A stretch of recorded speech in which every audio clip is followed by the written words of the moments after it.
Hello, I want to give you an update on LVS. This is the stock of the week that I was going to talk about and bring you updates on it as I can.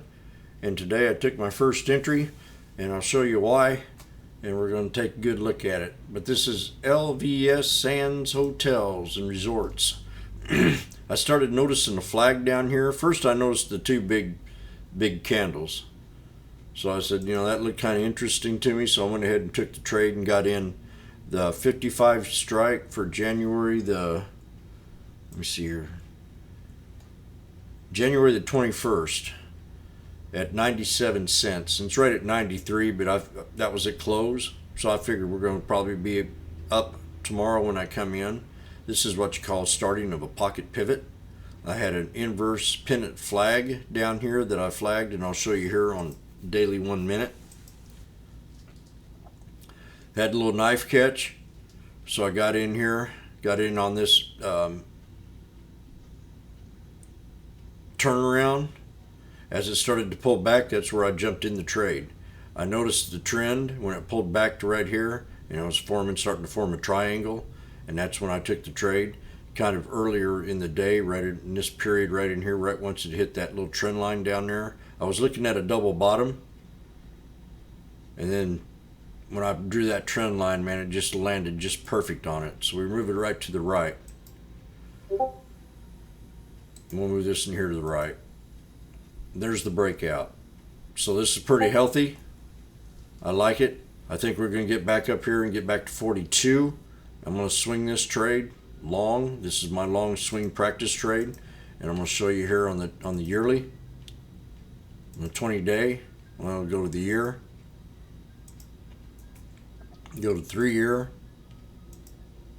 So what I liked about this trade is we pulled back real hard, almost to the COVID crisis when we had the crash in the market, and she ran up real nice. So I'm thinking I'm going to get the same kind of thing, and I'm hoping I can get it back up here to 51.84. At least finish step 2, and then go into step 3 and sell at resistance.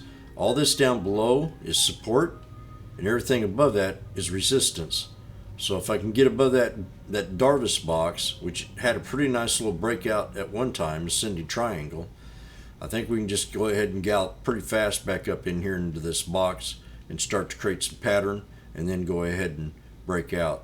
So this step 1 is the entry. This entry here was a knife. Step 2, or a good sharp pullback. Step 2 is a consolidated area, and step 3 is resistance. So that was a pretty nice little trade. Now what I liked about the pattern today, this is a beautiful reversible pattern. I liked how it kind of hooked up, created a cup and handle, and then she formed a nice pennant flag, and then she went ahead and broke out of that. This is an inverse. This is just the opposite of what you would see up here. So the odds of this bouncing up instead of down are a lot higher than it bouncing down. Now if this was a downward wedge, it could probably bounce down more, but that's okay. I'm okay with this. I'm in it. We're going to see how far we can take it. I bet you we get to 42 before you know it, and we'll be up in that box. So this is LVS. I'm in the trade now, and we're going to see how long I can take it. That's the wrong one. That's the right one. So I'll see you in the morning. Have a great day. See you later, real traders.